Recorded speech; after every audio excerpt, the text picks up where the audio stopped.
Hello students. आज एक नए तरह का न्यूमेरिकल आपके सामने लेके आया हूँ, जिसमें आप प्लेन्स का नहीं बॉडीज का centre of gravity find out करेंगे। बॉडीज और प्लेन्स में बस वही अंतर है जितना आप जानते हैं कि बॉडीज 3D स्ट्रक्चर होती हैं, 3D शेप में होती है, और 2D जो है वो एक प्लेन है जिसमें सिर्फ लंबाई और चौड़ाई होती है। इसमें इसको हम पिंड नहीं कहते, इसको हम समतल कहते हैं। ठीक है, तो ये है पिंड जिसमें आपको 3D मिलेगा, लंबाई, चौड़ाई, ऊंचाई। कुछ कॉमनली नोन बॉडीज का आप सेंटर ऑफ ग्रेविटी पीछे लिस्ट में आप पढ़ चुके हैं, जिसमें कुछ जैसे गोला, अर्धगोला, सिलेंडर, शंकु।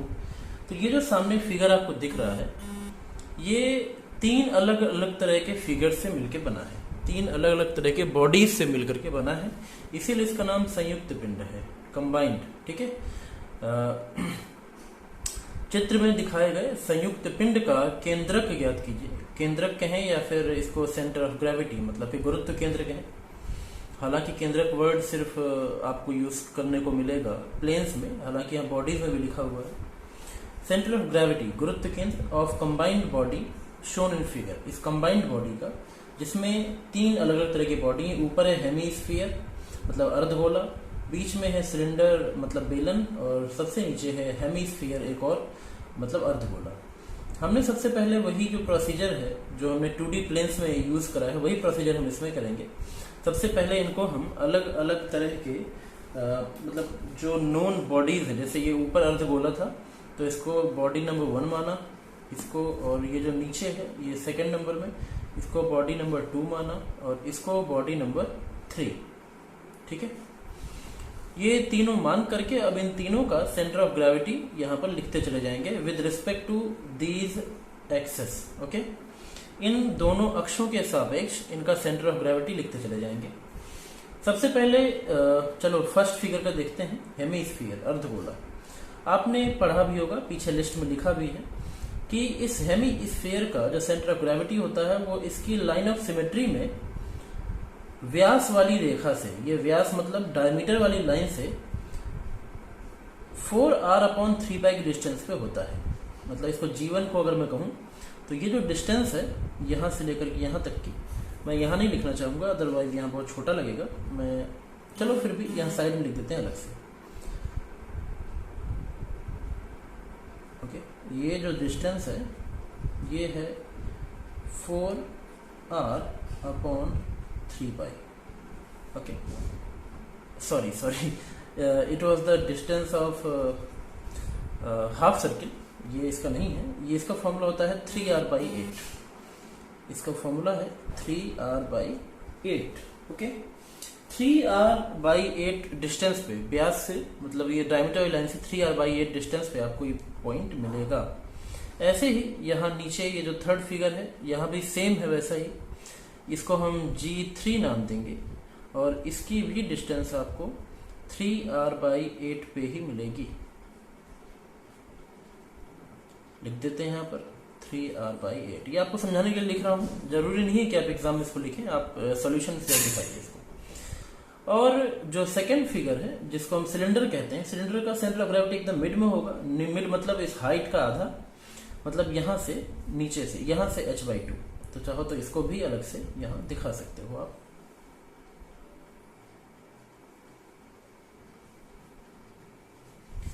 ओके, अब इसको नाम देते हैं G2।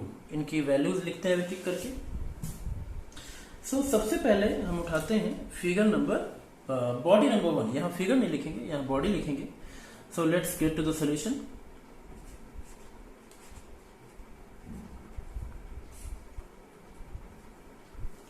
Okay, so first of all we will take this first body, this upper body, that is hemisphere. So we will write here for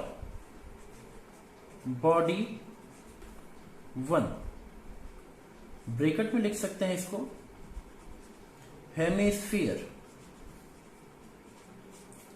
अर्धगोला, Hindi वाले इसको अर्धगोला लिख सकते हैं। हेमिस्फीयर के लिए सॉल्यूशन है इसका G1 के कोऑर्डिनेट्स x1 और y1। तो x1 इक्वल्स टू x1 क्या होता है, y एक्सिस से डिस्टेंस इस पॉइंट की। y एक्सिस से ये जो डिस्टेंस आपको दिख रही है, ये डिस्टेंस इस पूरी बॉडी का हाफ है। आपको जैसे यहाँ लिखा है 30 mm, मतलब ये पूरा व्यास, पूरा जो डायमीटर है 30 mm होगा, तो रेडियस होगी 15 mm। एक्चुअली ये यहाँ से यहाँ तक रेडियस ही तो है 15 mm। वही डिस्टेंस आपको इस एक्सिस से g1 तक की मिलेगी, तो x1 की वैल्यू हो जाएगी 15। अब y1 देखते हैं। y1 क्या होगा, यहाँ इस पॉइंट की दूरी x एक्सिस से इस पॉइंट तक की दूरी में अलग अलग तरह की डिस्टेंसेस मैच्ड हैं, मिली हुई हैं, मिक्स्ड है। ये यहाँ से यहाँ तक का डिस्टेंस क्या है, रेडियस ऑफ दिस हेमिस्फीयर। इसका रेडियस कितना होगा, 30 का हाफ, मतलब ये 15 है। यहाँ से यहाँ तक 15, फिर यहाँ से यहाँ तक 60। ठीक है, ये दिखा हुआ है 15 + 60। तो यहाँ पर लिखते जाते हैं ताकि गलत ना कर दें, 15 + 60। उसके बाद यहाँ से यहाँ तक डिस्टेंस 3r/8, 3r/8। इनकी वैल्यूज जब पुट करेंगे तो y1 = 75 + 3 × 15/8। After the calculation, the answer will be 80.6। Now, bodies में एरिया नहीं वॉल्यूम निकाला जाता है। ठीक है, वॉल्यूम फर्स्ट। अच्छा, एक चीज और मैं आपको बता दूं इसमें, बेसिकली जो फॉर्मूला है सेंटर ऑफ ग्रेविटी का, वो मास पे डिपेंडेंट होता है, वॉल्यूम पे नहीं। ये तीनों बॉडीज का हमें मास पता होना चाहिए, बट जैसा कि डेरिवेशन में आपको बता भी चुका हूं कि अगर ये तीनों बॉडी सेम मटेरियल की बनी है तो सबकी डेंसिटी सेम हो जाएगी, और कॉमन लेकर के उसको हम, जो फॉर्मूला था हमारा sigma of m × v upon total mass, उस फॉर्मूले में से ऊपर नीचे दोनों मास में से हम डेंसिटी को बाहर निकाल देंगे और वो कैंसिल्ड हो जाएगा, इसलिए वॉल्यूम पे डिपेंड हो जाएगा फॉर्मूला। लेकिन उसके लिए ये लिखा होना चाहिए क्वेश्चन में कि these 3 bodies are made up of same material. तीनों ही बॉडीज एक ही तरह के मटेरियल से मिलके बनी है। हालांकि यहाँ कहीं लिखा नहीं है, अगर नहीं लिखा और डायमेंशन सिर्फ दी हुई है, कहीं डेंसिटी नहीं अलग से लिखी हुई, इसका मतलब है कि तीनों बॉडीज सेम मटेरियल की बनी हुई है। ठीक है, ये बात आप ध्यान में रखिएगा। अगर तीनों अलग अलग मटेरियल की हुई तो फिर मुझे यहाँ मास निकालना पड़ेगा।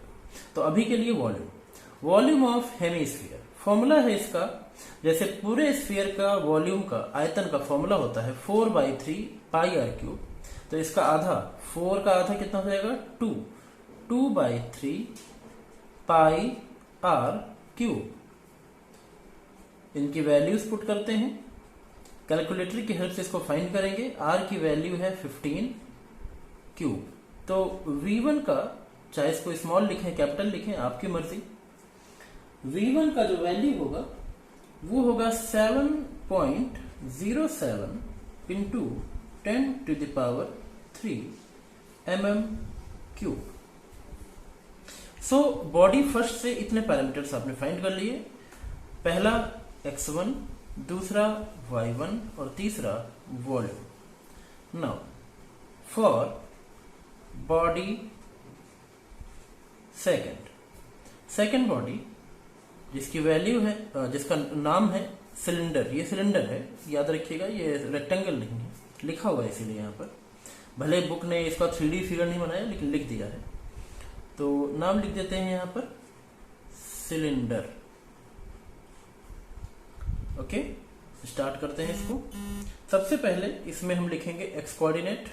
इस पॉइंट को देखिए, इस एक्सिस y एक्सिस से इस पॉइंट की डिस्टेंस वही है जो इसकी थी, और वही डिस्टेंस इसकी होगी, इसलिए इन तीनों ही पॉइंट्स के x कोऑर्डिनेट सेम होंगे। तो यहां पर हम लिखेंगे x1 =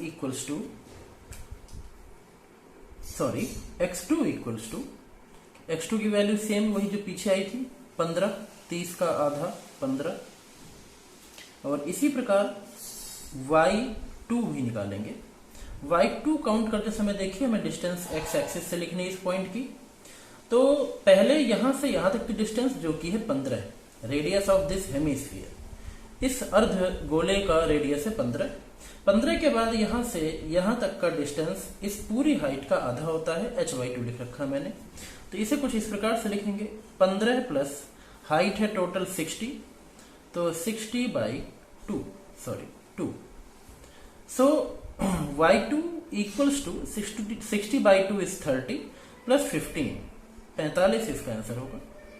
ये हो गया y2 का वैल्यू। अब हम बात करेंगे v2, volume of this second body, volume of second body, because this is cylinder, so formula of this volume will be pi r square into h, and height of this cylinder is 60, radius of this cylinder is 15, 30 का half और pi तो pi है, equals to pi r की value रखते हैं यहाँ पर 15 square into height 60। So V2 equals to, इसको हम कैलकुलेटर की हेल्प से फाइंड करेंगे और V2 की वैल्यू आपको यहां मिलेगी 42.41 into 10 to the power 3 mm cube. So इस सेकेंड फिगर से हमने 3 पैरामीटर यहां पे निकाल लिए, x2 की वैल्यू, y2 की वैल्यू और volume of this second cylinder. So finally now we will take body number 3, और इसमें ज्यादा हमें कैलकुलेशन की जरूरत नहीं पड़ेगी क्योंकि ये कुछ बॉडी नंबर 1 जैसा ही है। सो फॉर बॉडी 3 ब्रैकेट में उसका नाम लिखेंगे हेमी स्फीयर, अर्धगोला। तो सबसे पहले x3, और x3 तो पहले ही मैं बता चुका हूं सेम आएगा जितना इसका सबका सेम आएगा क्योंकि सेम लेवल पे है, तो इस y एक्सिस से डिस्टेंस सबकी सेम है और वो भी 15 ही आएगी। तो x3 की वैल्यू 15 आ गई। अब y3 में थोड़ा सा देखते हैं कितना आएगा। y3 जो बेसिकली यहां पर इस फिगर में डिस्टेंस है वो है कि इस x एक्सिस से आपका इस पॉइंट तक का दूरी कितना है। आपको जो फॉर्मूला पता है 3r/8 वो यहां से यहां तक का है, आपको नीचे का वैल्यू चाहिए। तो क्या करेंगे, इस टोटल वैल्यू में से सिर्फ इतनी सी वैल्यू आप माइनस कर देंगे। ये टोटल वैल्यू कितनी है 15, बिकॉज ये रेडियस है। सो 15 माइनस ये ऊपर की वैल्यू माइनस करेंगे 3r/8 ऑन द कैलकुलेशन